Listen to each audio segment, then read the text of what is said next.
Hello everyone, welcome to round 3 of Sri Iskandar Debate Open. I'm Hanif from Timara. Paneling with me is Shomala from UMK. In opening government, we have Tumblr. In opening opposition is All Rainbow. In closing government, Half Brain. Closing opposition, UTP3. On the motion that this House regrets the United States offer of asylum for LGBT individuals on the sole basis of them suffering oppression in their home country, I'll call forth the Prime Minister to deliver her speech. Yeah.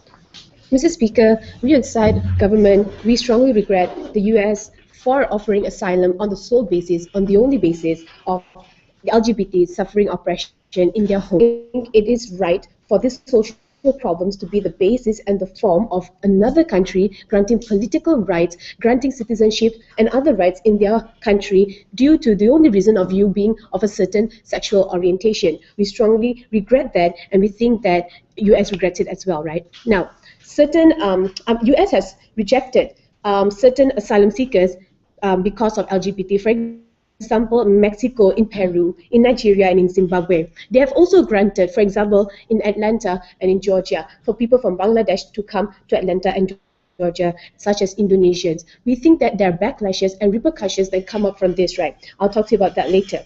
Now, why do we regret this? It's justified on 3 grounds. We think that it's a social problem within a country. Now, a person is granted as asylum status due to 2 reasons: when there's a civil war, an act of violence in that country, or when there's a natural disaster. We don't think a social problem that is due to the difference in a conservative mindset or liberal mindset, or because of a certain religion, that the country is justified in allowing its people to leave the country and obtain asylum status in another country. We think that we don't think it's justified, right? No, thank you. We think that if the problem here is stigmatization of the LGBT community, if they have been looked down upon by other members of society because they are of a certain sexual orientation, we think that that needs organic and social change. We don't think that just by allowing your people to run, that you'll be able to change the social structure in that particular country. It always starts from somewhere, and we think that US regrets this as well. No, thank you. Yes, they uphold rights in their country, but we think that these rights are not given to asylum seekers who come into their country as well. I will talk to you about the repercussions later. Yes. We grant asylum due to the denial of basic human rights of individuals. What if the denial of sexual identity is any different from that? In countries such as Russia, Middle East, and Uganda, they are scared of showing their sexual orientation, right? They are scared of telling people that they're gay, pronouncing that they're gay, so they have to hide under the covers of their blanket. We think that it has to change. If that is the problem with people not accepting your social identity, we think that movements that already exist in us status quo. For example, all gay people movement in Russia, gay people push forward in Russia already exists in status quo to push for gay rights, to push for recognition and acknowledgement from the government in Russia. We think that in Middle East, Al-Rafi is a gay movement that is now slowly becoming a bit more recognizable in the world's eyes, right? We think that these people have to start from somewhere. We think that internal and social change is the way to go. We don't think that just by US offering on the basis of LGBT that you have not recognized, or you have to abstain from showing your true orientation in your home country, you should be granted. It's not that they don't accept who they are. The fact that they are persecuted Pussy Riot is imprisoned in Russia, and Uganda actually kills homosexual people. How do you respond to that? Yes. Okay, we agree to that, but we think that that is the country, due to the country's religion and the country's cultural view of LGBTs, right? We think that needs to change from somewhere. We don't think by just if the country is conservative like Russia, if the country is because of religions like Uganda, majority are Christians, minorities are Muslims, that they are against this. People, we don't think it is right for them to now tell, okay, if you don't like Uganda, leave the country. You don't like us, go and seek for asylum status. We don't think that is right. The government will listen. No, thank you. Government will listen when there is a social and political movement that pushes for their rights to be heard. We think that it has to start in the grassroots level. No, thank you. Yes, countries like this, they are based on the Bible and the Al-Quran. US was like that, Mr. Speaker. US was a Christian country at first. It moved to a secular country. Why? Because it recognizes its people's rights of a certain sexual orientation, right? We think that starts from somewhere. We don't agree that just because you're of a certain religion, that you should tell people to leave if they don't like staying there, if their rights are being persecuted. No, thank you. I'll tell you about the backlashes, right, later. Now, I have 3 points for you today. How we say that US regrets because it's a social stigmatization problem, it should happen, organic change should happen, right? Second, we tell you that the sovereignty of a state is important in combating its own personal issues. How, Mr. Speaker, laws in place, campaigns to create awareness, and if, for example, if you want to look towards the West, for example, you look towards US, how it changed from becoming a Christian-based country to now a secular country, recognizing that everyone has differences in their culture and their beliefs, right? Just because you were a Christian country, that doesn't mean that change of accepting this LGBT doesn't happen. Look where US is now, in 19 states in the United States of America that has authorized and has accepted same-sex marriages. We always start from somewhere, Mr. Speaker. We think we start by changing the laws and creating awareness by social movements, right? Second, I'm going to talk to you about social contracts. How these people in these countries such as Russia, Middle East, Uganda, these people in these countries are condemned by society, yes,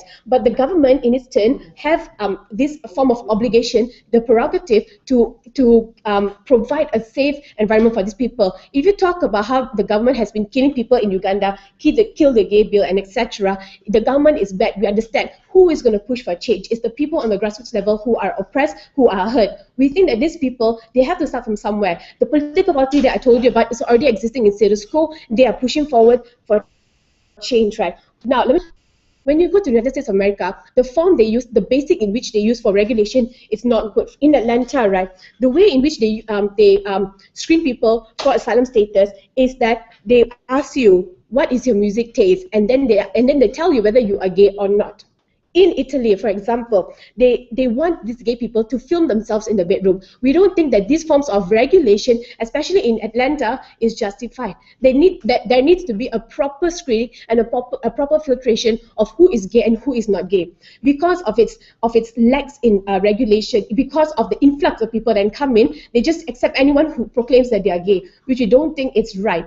Even if you accepted them, people are accepted in a non-proper way. We don't think that is right, and US regrets it. Now, the repercussions and backlashes from this. In Atlanta, there was an increase in 23% of an unemployment rate, in which people from Bangladesh and Indonesia who came to Atlanta could not find jobs, Mr. Speaker. Mr. Speaker, when you're accepted into a country with asylum status, you are always seen as a second-class citizens. For example, when they don't even give jobs to their own people, they will not give jobs to you. You're always seen as an African American with lower rights, with people who have come from a conservative country, from a religious country, and therefore they will look down upon you. They will always take their own people over you. Because of your country of origin, that you will have a worse life in Atlanta, etc. Right? That's why we think, for all those reasons, we're very proud to propose this motion. Thank you to the legislature. Thank you to the government. Moving on to the bench of opposition, leader of the opposition.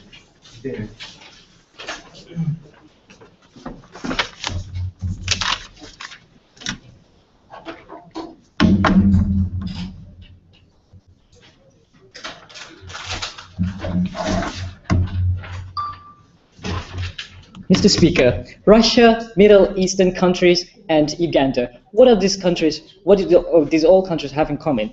Well, firstly, they have serious records of human rights abuses. They are countries volatile persecutions of people who are persecuted just for being gay. So what we are here right now is to prove to you why the United States should give asylum for these people, because we sincerely think it can give traction to the campaigns for defending human rights of these individuals. Now, first of all, you said about how we need to initiate social change within the country simply by having activists going at against the governments for persecuting these gays. But I think that, like Nelson Mandela said, that the first tool in mobilizing social movement is education. Now, what does education entail?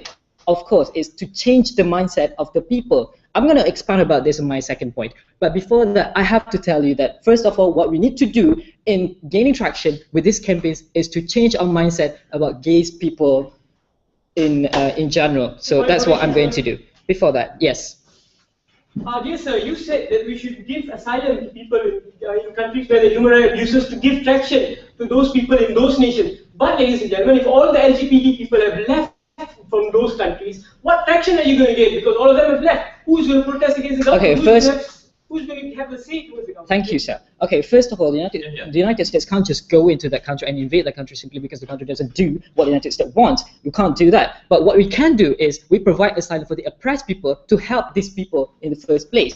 Okay, now, aside from that, the social activists, okay, for example, the case in Nigeria right now, they said that when the social activists went to see the Nigerian president about the anti-gay bill, the Nigerian president tells the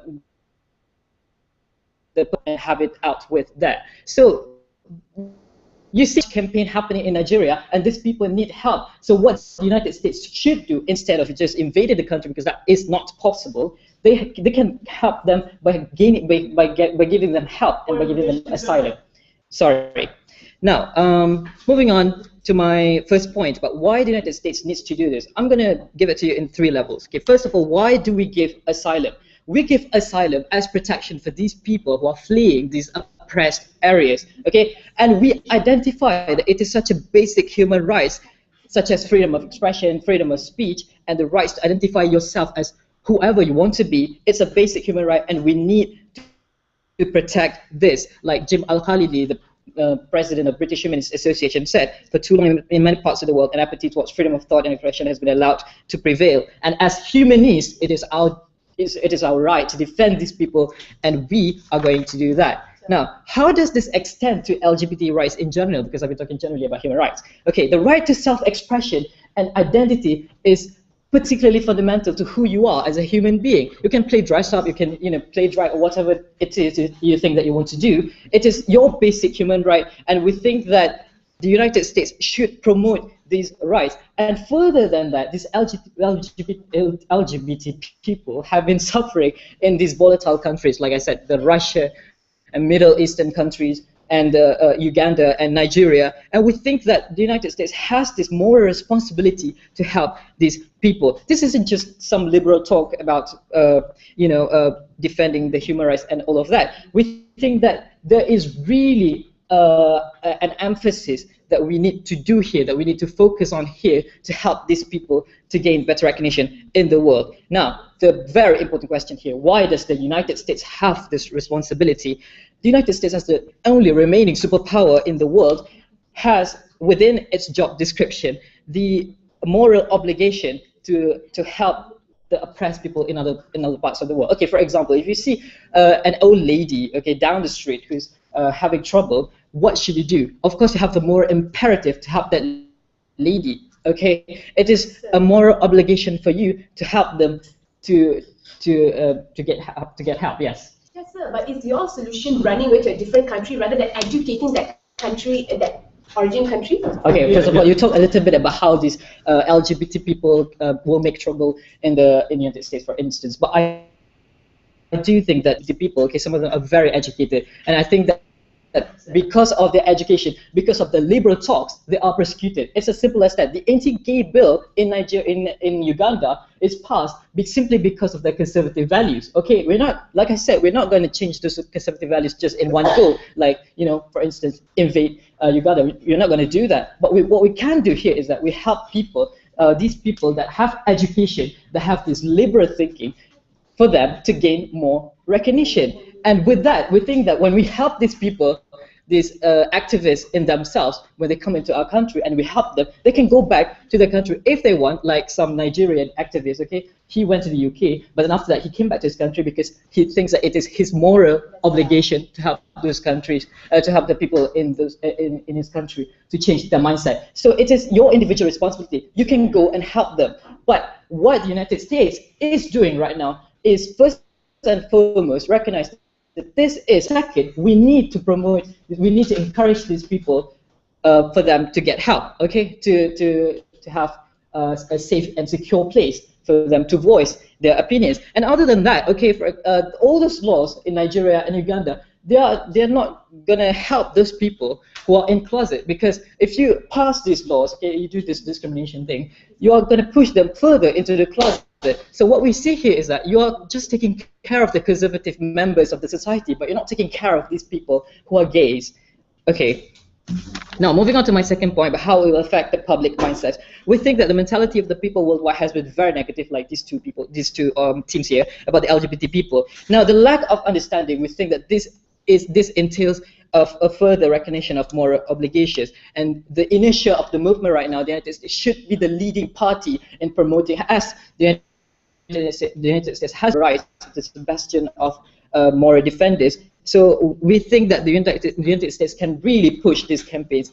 And to end, John Stuart Mill on liberty has said, the classic defense of individual liberty, the purpose for which power can be rightfully exercised over any member of a civilized community against his will is to prevent harm to others. His own good, either physical or moral, is not a sufficient warrant. So you see, it is not about your conservative values, but what you can do is you help these people to get help. And I think that the United States really does have that moral obligation, and that really can help these people. With that, thank you. Thank you, Deputy, for your position. Moving on to the next substantive speaker, DPM. Here.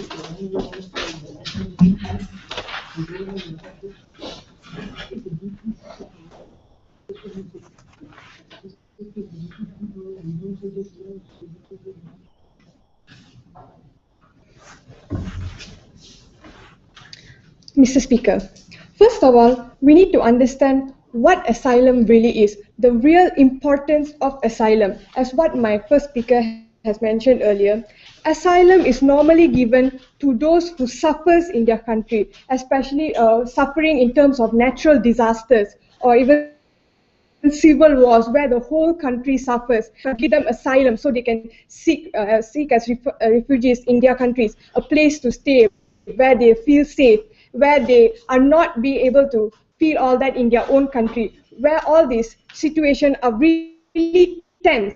That is when asylum is given to all these people.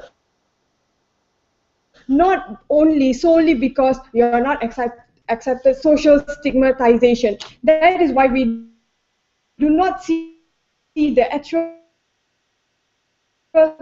giving these people are definitely not our side is trying to bring is empowerment, not just a hiding cave for them to run away from their own countries. We are giving them power and a platform for them to actually grow up and not running away from the actual problem, but actually finding a solution, even though it takes time for change. But that is what we stand for. Okay, so yes, I take one. So you're just going to sit down and stand by all these free speeches are happening in this country? We are definitely not going to sit down and just let everything go by. We do have what we believe is education is definitely better. Giving them empowerment is definitely better than just running away for a short time while the actual problem is not being solved. And later on, there's definitely going to be a lot of problems. Everyone from the country is going to run away from another place just to seek a hostage place for a short while. That is definitely not the solution, and we are strongly against that. So, please start. Okay, going on to the rebuttals.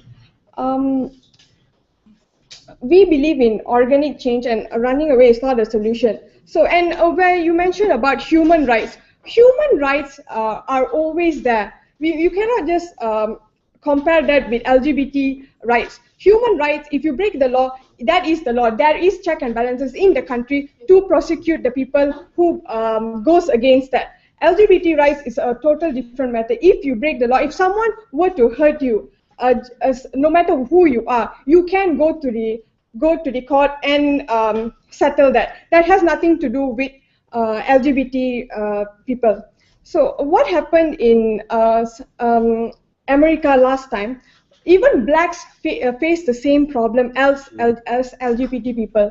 They were also being oppressed and discriminated by their country. But what happened over time? They did not run away to other countries to take shelter. What happened? Nelson Mandela actually gave a proposal to allow blacks to vote. Of course, that didn't happen overnight.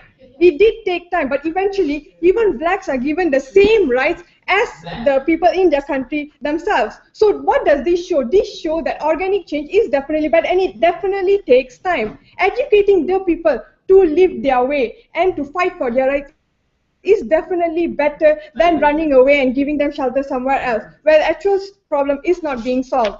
So moving on to my points, where the repercussion of LGBT asylum seekers in the US. So what happened to these people? Earlier on, they are being oppressed in their own country, and oppressed in terms of social.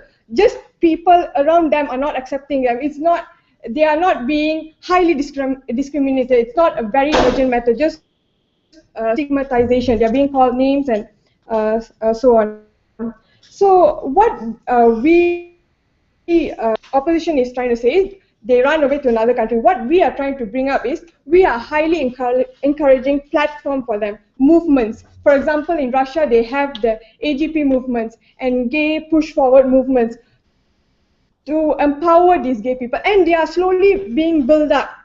It didn't start from overnight, but they are slowly being built up. An individual fighting for the same right is not as powerful as a whole group of people fighting for the same right. So that's what we are trying to bring up. In Middle East, the Al-Riha movement is fighting for LGBT rights as well. Of course, they might have just started, but they are getting stronger and stronger each day. That is what we are trying to empower. But what happened to these people when they are given asylum statuses in another country such as the US? When all these people move across in that country, there's definitely tons of them. What happens when all of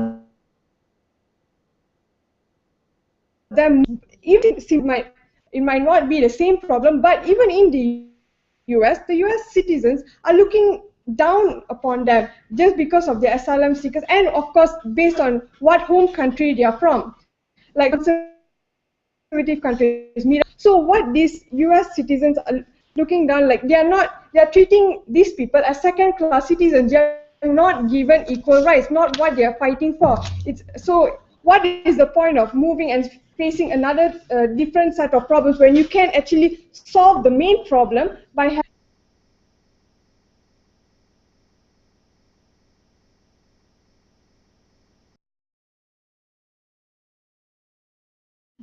for example, pressure on these countries to allow and accept these LGBT people. For example, in the Sochi Olympics, Putin was internationally condemned.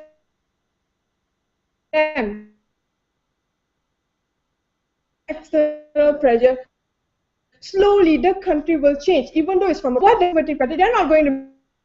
We have a platform where all these youths gather, and if we send the US people, they do not have to grant asylum. They can go there and educate these people, help them in the form of creating their own movements and slowly fight for their rights. It will definitely not take.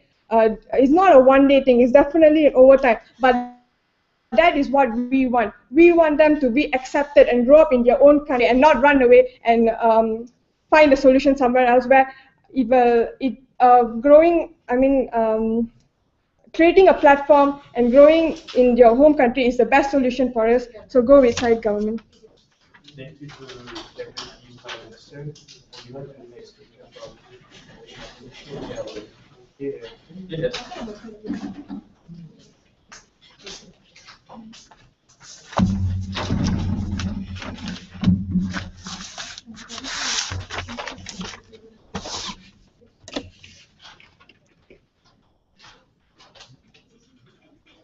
Sorry.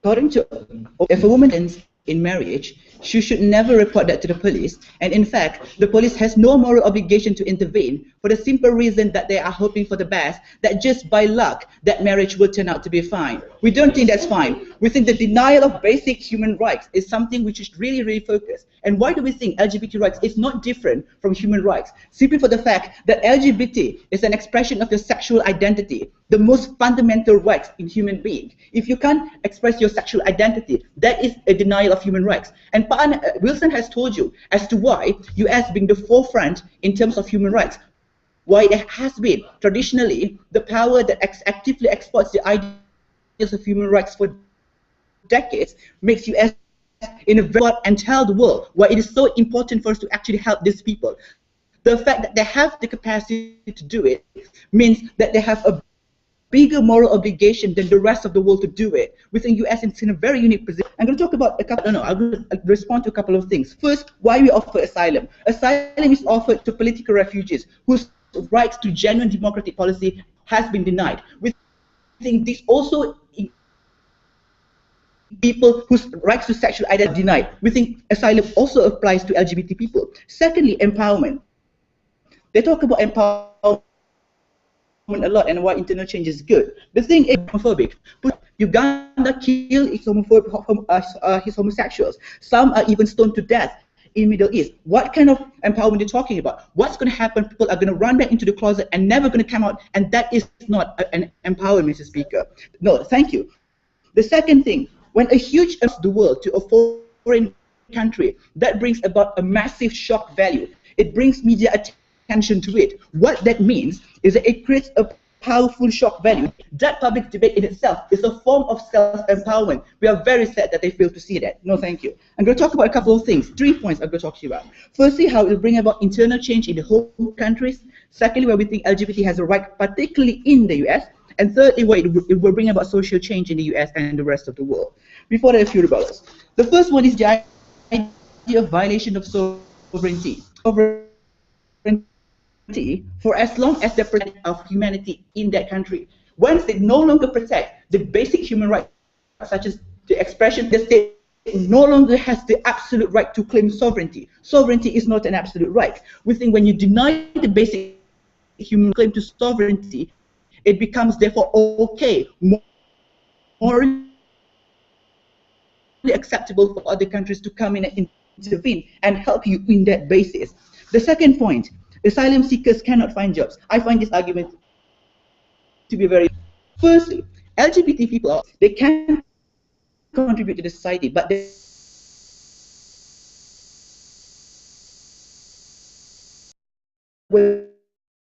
to naturalize within the local society. If anything, you can just like provide some internal regulations and reforms to ensure that these people can be incorporated in the solution. If concerns you may have with regards to your economy, it doesn't negate the fact that we have a moral responsibility to do it. If a granny is dying down there because she was stabbed to death, just because we are far away from her, it doesn't negate the fact that we still have that moral responsibility because we are human beings with capacity to make moral decisions. We think their policy is very immoral. No, thank you. So the first point, why we think it will bring about internal change in home countries. This responds to much of their case. We think when you make people travel across the world to move to another country, what this does is that it generates sympathy among the local people.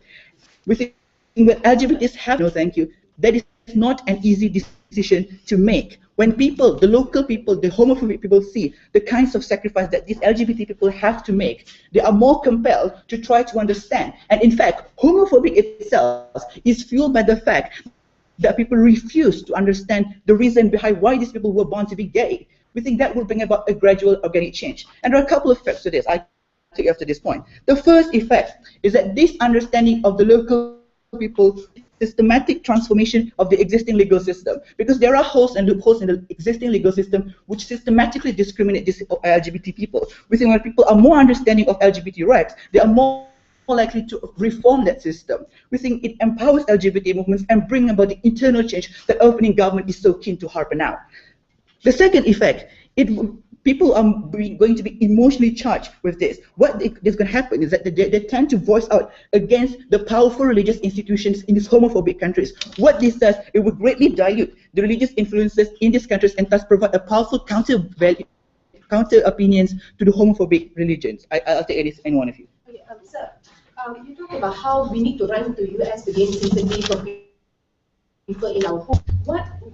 What about just staying in your own country and changing the mindset of people? Like you said, it's hard to change the mindset. So is religion. When you have a certain understanding towards your own religion, people still do convert out of their own religion. It's a change in your mindset. You can always start from your home country. Okay, the thing is, some religions prevent their people from converting out of that religion. That is the first response we would say. But secondly, when you move out of that country, what this US does allow an alternative interpretation of religion, which these homophobic countries simply do not allow. That is a very simple logic. No, thank you. The second point, why we think LGBT should move to the US. The thing is, LGBTs grow up in a very homophobic society. They often develop the support network that they need in that country, so they are afraid to come out as a fear of prosecution. Many stay in the closet. They feel suicidal. That is a very sad state of mind.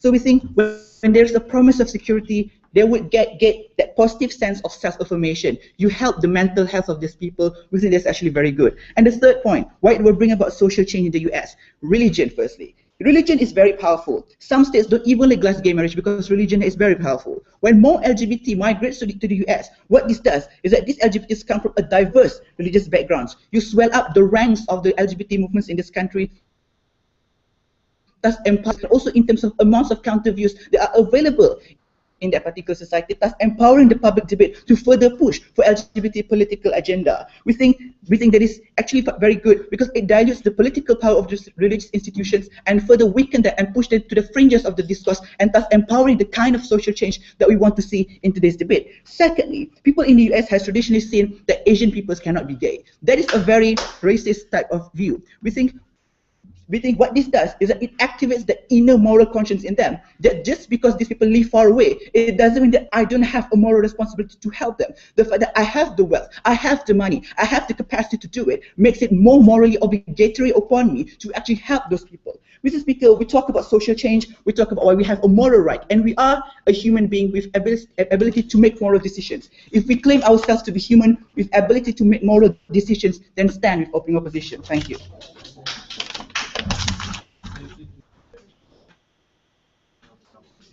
We're done with open house. Moving on to the member of government to open up the Q&A.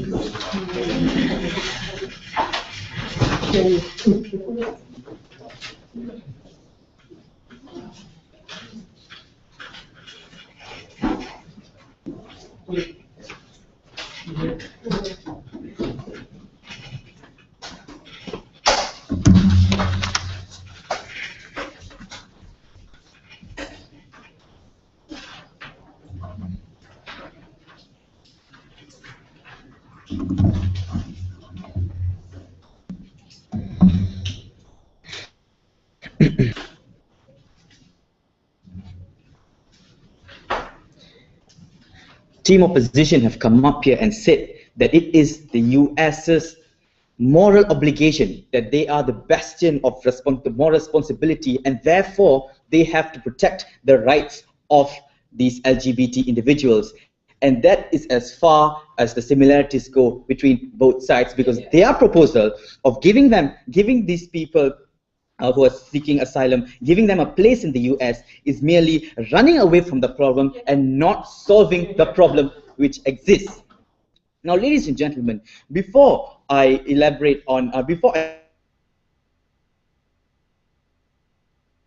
go to my rebuttals, let me first elaborate on sides. The opening side have come up and talked about how the social problem is not justifiable for them to be given asylum, and how education would empower them, so on and so forth. But what we are going to do is we are going to extend upon that point and further elaborate on how this does not alleviate the oppression of LGBT individuals and how the system is open to abuse. And on top of that, we will show you proof that recent US policies have shown to be victimizing or re-victimizing these asylum seekers who seek because of this, they should not be given. That we regret the U.S. Thank you. We regret the U.S.'s offer to seek asylum, offer of asylum for these LGBT individuals. Now, ladies and gentlemen. No, thank you. Hold on. These asylum seekers who come and seek asylum in the US, facing oppression from their own country, does not negate the problem, does not negate the fact that the US has a responsibility, has a moral obligation to stop discrimination towards LGBT individuals. And on top of that, ladies and gentlemen, on top of that, if they were to come here, they were to seek asylum here, they, number one, with regard to their status as an asylum, difficult for them to, first of all, gain work. They would not be able to have. They would not be able to fend for themselves, and they would be living on the taxpayers' money. And this is directly not in the interest of US citizens, which are where the money spent here, the money spent with regards to these asylum seekers, would not solve the problem, but in fact it would affect the taxpayers' interest of going against making sure these LGBT individuals are given these rights of these individuals are taken care of. And on top of that, it does not solve the problem of these LGBT individuals because the oppression is still going on. So if they were to be oppressed, hold on, if they were to be oppressed there and then you bring them to the US, the problem is not solved, you get more problem and nothing is negated whatsoever. Yes. No, they are not self-centered, ladies and gentlemen. The US citizens have in their interest an obligation towards non-discriminating these LGBT individuals, but to use their taxpayers' money, to use their money to feed these asylum seekers, which does not end the oppression, is not directly in the interest of the US citizens, because the problem is not solved, ladies and gentlemen. It would be in the interest of these US citizens to make sure that the money they spent is spent in a better way to ensure that the oppression is stopped once and for all, and not to aid these people running away from one country to another. Yes. Yeah. Okay. Firstly, Campaign Roger, what are you doing to the people who are suffering oppression in the meantime? And secondly, Amnesty International protects people who are suffering in their home countries and provides them asylum, for instance, in the UK. So basically, US as the police of the world can do a better job of it. The US as a police in the world can do a better job than it, ladies and gentlemen. It definitely can, and seeking asylum, giving an asylum is not a way. And I will show you another way where it is more effective. And another point I would like to bring up, ladies and gentlemen, is that these asylum seekers, when they come to the US, are often re-victimized by unjust US policies, because they the status quo, these individuals are, these asylum seekers, number one, are put in detention centers under the Immigration Actions Enforcement, a bill passed by the US Congress in 2006, and for most of them, ladies and gentlemen, the first bed in the US that they get is a bed in a jail cell for human rights. So, ladies and gentlemen, we see that if you want a direct approach in solving this problem, giving them asylum does not solve the problem. In fact, what it does is to waste the taxpayers' money. It does not alleviate the problem holistically, but instead it just gives them a window to just run away to another country, seek asylum there, and then what happens after that? But what we would propose is, ladies and gentlemen, that first let me reiterate that we would not go in and just adapt these people into a country and fight the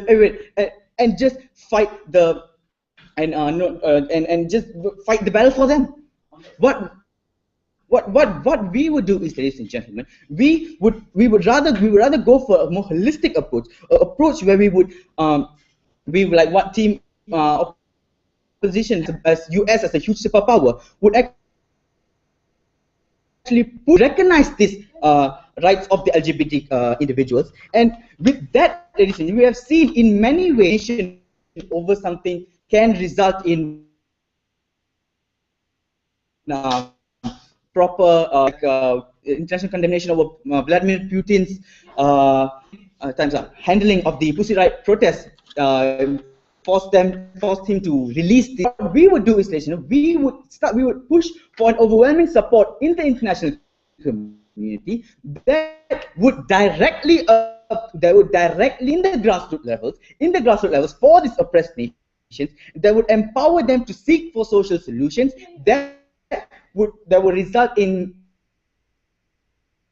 anti-discrimination laws and would adapt a mindset to accept LGBT measures. So what is important here is to hope and expect you should solve the problem yourself in your own country, so we will run away from it. No, the US does understand that it has a role to play, and its role is to push for international backing, ladies and gentlemen. Suggest would not solve it, and we regret the United States offer of asylum for these LGBT individuals on the sole basis of them suffering oppression in their home country. With that, we beg to propose. Thank you, member of government. Moving on to the next speaker.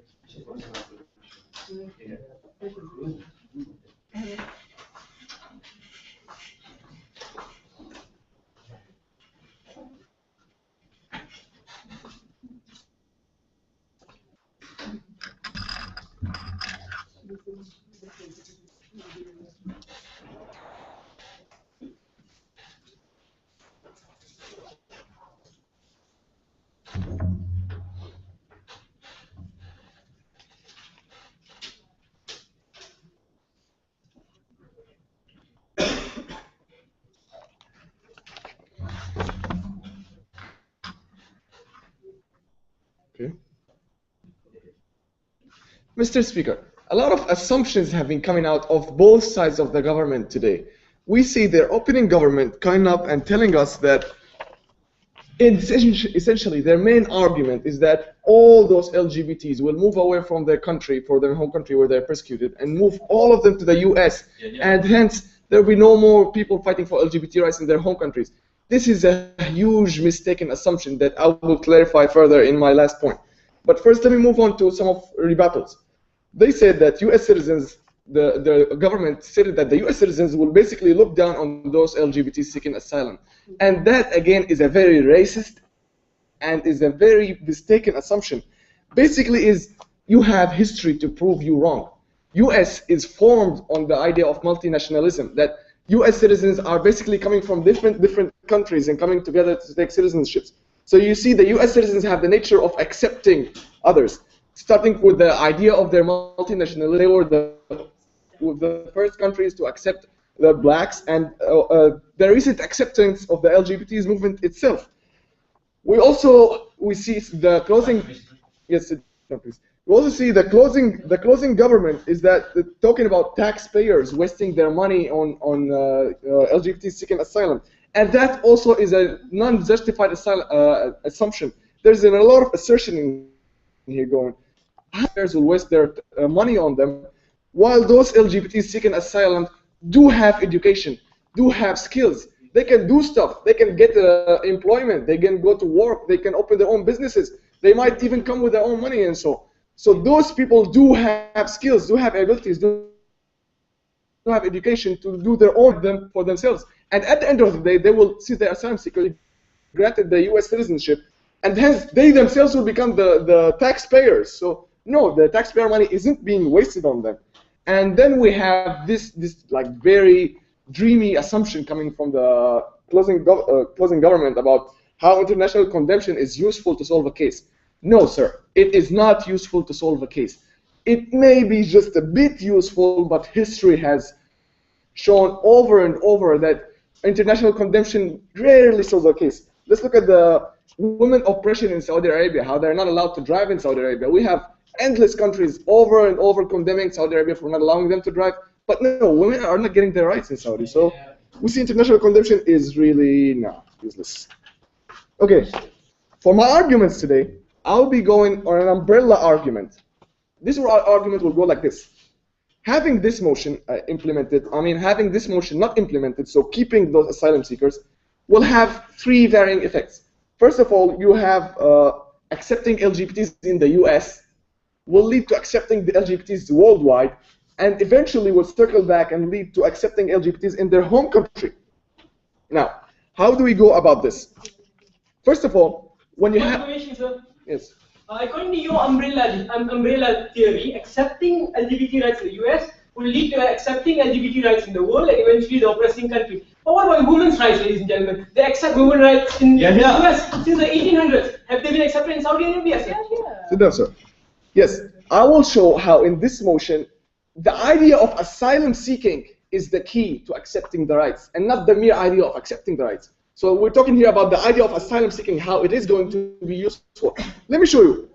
First, when you have people coming to seek asylum in the US, you will have the US have its image polished as the world leader for protecting the freedom rights, as we explained how they have the moral obligation worldwide to keep the freedom of choices for the people. When you have people coming to the US for asylum, it will have their image polished, and it will have their place enhanced as the country upholding those rights. And this will in turn lead to the US citizens generally having more and more acceptance of those kind of people, such as LGBTs and asylum seekers. And this will in turn, moving on to the next point, create a peer pressure worldwide for acceptance, especially in allied countries to the US, like Great Britain and France and whatnot, and eventually to the rest of the world. So we see that how having asylum seekers accepted in the US will lead the government image being polished, and will lead to the people following their government image of accepting those, and hence will lead to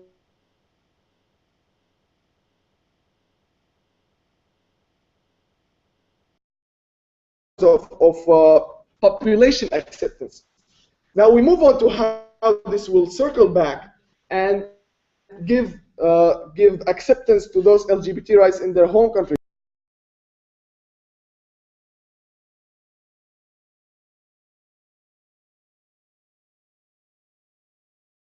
A government is a constitution that's supposed to protect and uphold and champion the rights of its citizens. Say I'm an LGBT living in... I am an LGBT. Russia is not upholding my rights. Russia is not fulfilling its role as a government. Same goes with the Middle East, same goes with Uganda and so on. So when you have a country not fulfilling its yes, ma'am? Pastor, it's the same thing as your parents. If your parents are not being kind to you, you leave your parents, is it? No, you help, reach out to your parents. Yes, ma'am, got your point. I will explain on this very soon. Let me just get on to that point. So when you see the government is not fulfilling its nature, its role to uphold the rights of its citizens, so we see something lacking in this government. And this kind of motion will trigger the thought that there's something lacking in the government, not only among the government and politicians themselves and the writing politicians and opposition of those government. So triggering this thought process will lead to that. Now let me show you how. Now the fundamental question the government has been asking is that, won't this take away all of the LGBT rights fighters in the home country and just bring them all to the US? So I'm going to talk to you about the feasibility or effectiveness of generating acceptance internally as they're proposing versus from the overseas in the US as we're proposing from side opposition. Now, in terms of feasibility,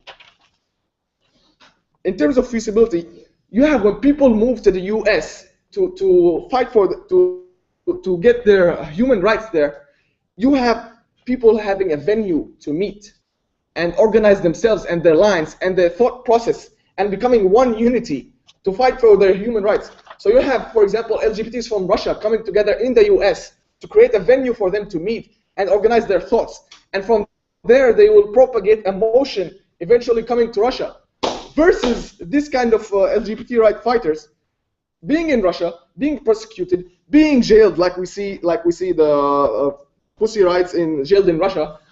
Them being jailed will be limited and very slow in upholding those LGBT rights. So this is not feasible. While when they have a venue to meet and organize their thoughts and have freedom to express themselves and get educated on the matter and get international support, they can eventually move to their home countries from the US to uphold for their rights. And that's their moral obligation, ladies and gentlemen. You can't say that they will just sit there and agree living that happy life. Most humans have the moral obligation and feel it themselves that they want to go back to their home countries and uphold their rights. So we see that it's much more feasible to uphold their rights from overseas in the US than in their government. And with that, I'll summarize what I said today.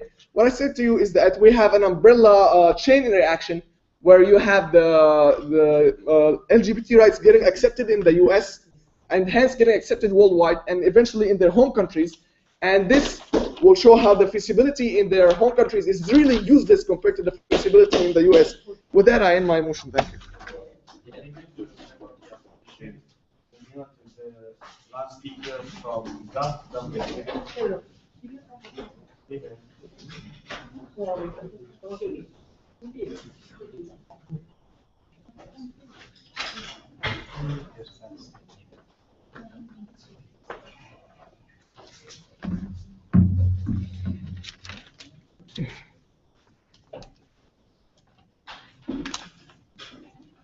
A very good morning, ladies and gentlemen. The motion today is that this House regrets the US's decision to offer asylum for LGBT individuals on the sole basis of them suffering oppression in their own country.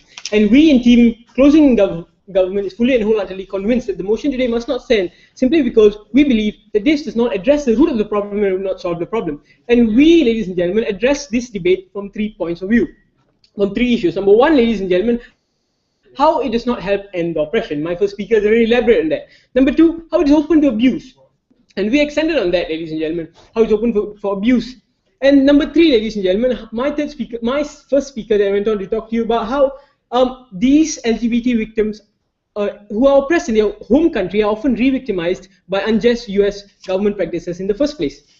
Now, ladies and gentlemen, ladies and gentlemen, the first team Closing Opposition first came up here and talked to you about how they have an umbrella solution. But I have bad news for them, ladies and gentlemen. The umbrella is leaking and it's raining heavily. Because he himself, ladies and gentlemen, said, number one, Saudi Arabia has still oppressing women's rights. And I pointed that out, ladies and gentlemen, from the right on, ladies and gentlemen. Look at the world trade, ladies and gentlemen. US has given women equal rights for 200 years now. Has it been rippled down? Has it have a ripple effect to Saudi Arabia? No, ladies and gentlemen. Our points are dreamy, but he is living in a dream world, ladies and gentlemen. So that case of theirs does not stand. So he can say whatever he wants, how there's peer pressure worldwide. But he said peer pressure worldwide was not really going to. He said international condemnation of Russia is not going to work. And then he talked about how peer pressure is going to work. He's the dreamy one, ladies and gentlemen. Because what we are saying is, we are not saying that international condemnation is going to solve the problem as a whole, but we are suggesting a holistic approach to this situation. A holistic approach which includes international condemnation, which includes, as we have extended compared to opening government, we said that we want to send volunteers to teach for educational purposes. We said that if countries go against human rights laws, we want to persecute them in the International Court of Justice, ladies and gentlemen, for crimes against humanity, because oppressing LGBT people is a crime against humanity. And this is what we are suggesting. These countries should be oppressed. These countries should not be oppressed. They should be charged for humanitarian crimes. Then, ladies and gentlemen, let's talk about the issue. Don't suggest invading the country. We are relatively peaceful people, I believe. Ladies and gentlemen, let me tell you what is going against the sovereignty of a country. Whenever they have a problem, if we are solving it by removing their people, that is affecting their sovereignty, ladies and gentlemen. That is interfering with the country's sovereignty. Because if they have an issue, ladies and gentlemen, we can do all we can to aid them. We can provide aid, provide education, provide funds, push for the International Court of Justice to criminalize them, send volunteer lawyers, for instance, to have a look, send medical aid, send forum teams to talk about all of these issues. But we're not going to say, oh, you have a problem, we take him out. Who are we? God? We're not God, ladies and gentlemen. We're not here to pull them out. Then, ladies and gentlemen, they talked about how, they talked about empowerment, and they said no. You know what provides empowerment? A huge movement of people around the world. When people from the oppressed countries, the LGBTs are being oppressed, they move to the United States, it creates social debate. Ladies and gentlemen, it does not create social debate. The countries that they come from barely have internet, barely have TV. Are they going to watch the TV and find out, oh, yeah, these people are moving, we should do something about it? But I'll tell you what it is in the home country of the people who are being of the oppressors. It is a moral victory for them. We do not want these LGBT people in our country because they are gay, they are weak. What we do is we oppress them and they leave. It's a moral victory, ladies and gentlemen, for these countries. Are we saying that whenever a country is oppressing people, they are torturing them, they are punishing them for crimes? What we do is we take them away. What happens, ladies and gentlemen, if we take them away is we are giving the people of the country a moral victory. We're giving the oppressors a moral victory. And that is clearly not what we're suggesting, ladies and gentlemen, because that is absurd. Taking them away does not solve the problem. In fact, what the country will do is go on to oppress even more, ladies and gentlemen, because if I'm an oppressor, the reason I'm oppressing is because I do not want these LGBT people in my country. And if I keep oppressing them and it solves the problem, if they keep going to the United States, then I would continue oppressing them. Why would I have the need to stop oppressing them? Then, ladies and gentlemen, they talked about how there would be, eventually there would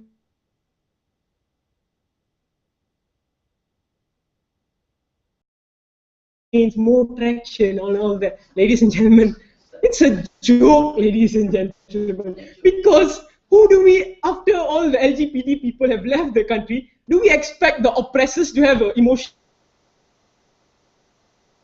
All of the LGBT people have left. They have left for asylum seeking, and even those who are not LGBT people to seek employment in the US take advantage of it. Ladies and gentlemen, in the US, how do you prove you're an LGBT person? Some people are living in such horrible conditions, even if they're not oppressed, they don't have enough food, they would go and rape and get asylum status in the US. But then, ladies and gentlemen, as we have proved to you, but in our extension, even when this happens, they are hold on, sir, I'm really tight on time. Even when they go to the US, they're often re-victimized by unjust US policies. Ladies and gentlemen, a law passed by Congress in 2006. It was a big issue in an economist article in the Asia Pacific region about 3 months ago. The law passed by the US Congress in 2006 states it's under the power of the Immigration and Custom Enforcement. Ladies and gentlemen, do you know, as my first speaker said, under the US law, when someone is first given asylum status, one center, which is a jail, ladies and gentlemen, basically. And entitled to any lawyer help. They are put into a detention center. They're not entitled to any education or training because they are not legal. Number 4, ladies and gentlemen, if they are educated and they want to apply for US work permit, it is at least 5 months. They have to wait for a period of 5 months before they can apply for US work permit. And they said these LGBT people are educated and they're going to help to contribute to the economy of the US. Nice one, guys. Because, ladies and gentlemen, it'll be at least 5 months before they get a job. And what are the chances of them do not have guidance? What happens, ladies and gentlemen? They are using up the taxpayers' money. And the solution is being found, then yes, we agree, use up the taxpayers' money. The problem is giving the country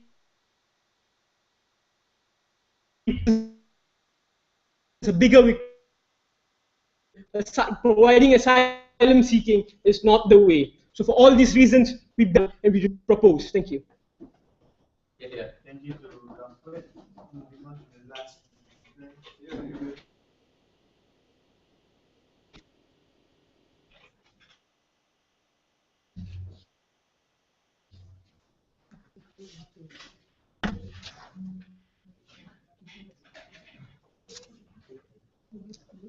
Ladies and gentlemen, it can be simply understood that the government harped on the simple idea that this LGBT will be grouped, this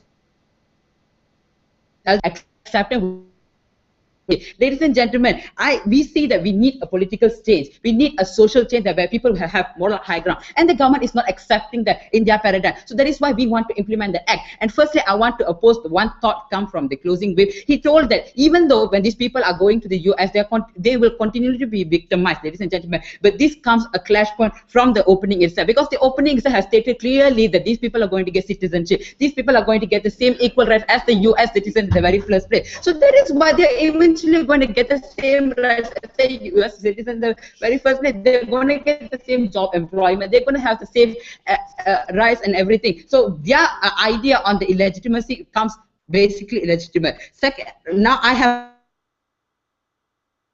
a 7, 8 clash points, 9 clash. First, ladies and gentlemen, first they talked about this acceptance will come in the home country when these people continue to grow one by one, slowly and surely. But you still have to understand that we want to have an immediate act. How long do you want to wait?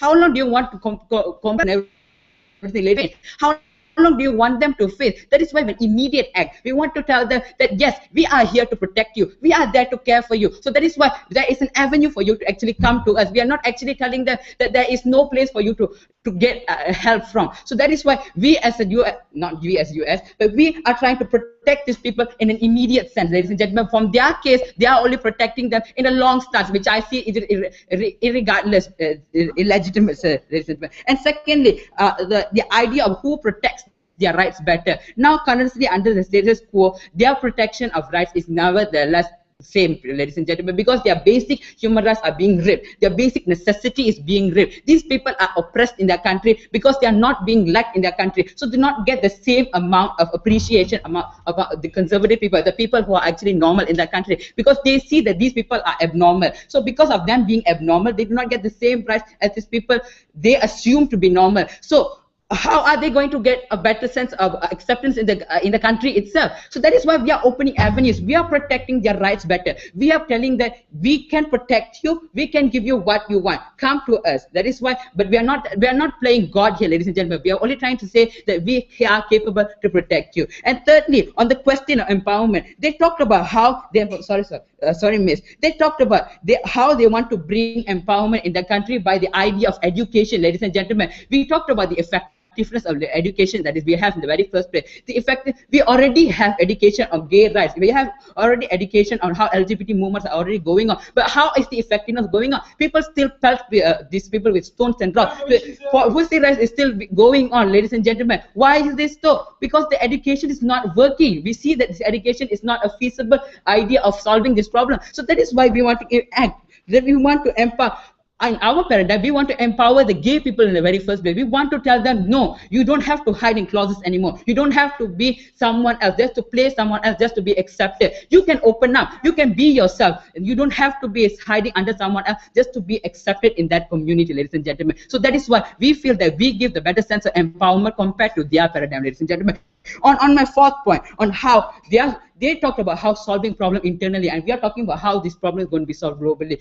Their internal problem being solved is not necessarily feasible here, ladies and gentlemen, because the idea of solving the problem internally is because these people are not being, the idea of them being oppressed here, ladies and gentlemen. Who are they going to went out to be to talk to this the authorities? The authorities do not actually accept them in the very first place. So even as they talk, even as they ask to these authorities, how much or however, the oppression will keep go on and go on and go on. So that is why we want to open discussions. We want to open talks with these people. A simple example is Syria, ladies and gentlemen. We see that Syria wanted to come and help the US wanted to come and help the Syria, even though it's open talks and discussion. But we see that there's never-ending problem going on. We see even worse still happens is civil wars, proxy war is happening, ladies and gentlemen. So that is why by US coming and helping the country is not necessarily the best way possible. In our paradigm, we say that we give protection to them. We give you the rights that you need, and in that sense, it opens to peer pressure. It opens to the thought that, oh, my government is not capable of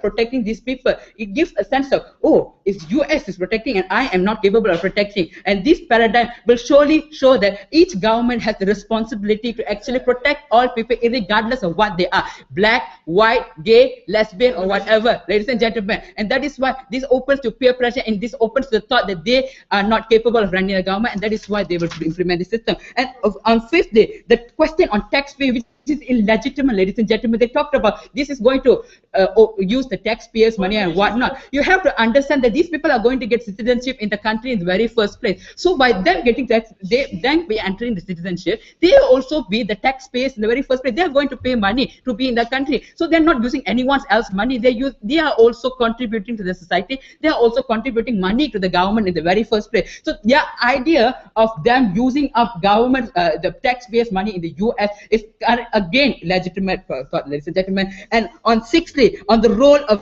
US, you see, Yes. Okay, sir. Which better pushes for policy reform? In France, they ban Muslim women for wearing the hijab. That's the expression of their identity. But after 10 years, just recently last month, they lifted the ban. Policy reforms do happen in these conservative countries. See here, ladies and gentlemen, she itself claimed that it took her 10 years to actually for a simple amendmentation to actually be accepted. How long do you want to wait? How long do you want to continue to oppress these people? How long do you want to hide these people in the same government system, ladies and gentlemen? So that is why we want to act. We want to put things into motion. And secondly, the idea that came from the seventh, the parents. This is a POI that came from the opening. The parents care for you, and even when parents care for you, you do not leave a parent. We talk about these parents now, these countries here, these parents now abusive to your child, ladies and gentlemen. These parents are hurting you. Imagine if your parent is sexually abusing you, is hitting you and everything, ladies and gentlemen. It's giving you so much danger in life. Are you going to stay with your parent? You're going to definitely lodge a complaint. You're definitely going to run to somewhere else. So that is why we see that idea is legitimate, ladies and gentlemen, and that is why in whole status quo we see the LGBT needs to be protected, because while they are also human, they also have the potential to actually unlock whatever they can help the government itself, and thirdly, to make the whole society accept the minorities, ladies and gentlemen. With that, I hope the motion falls. Thank you very much.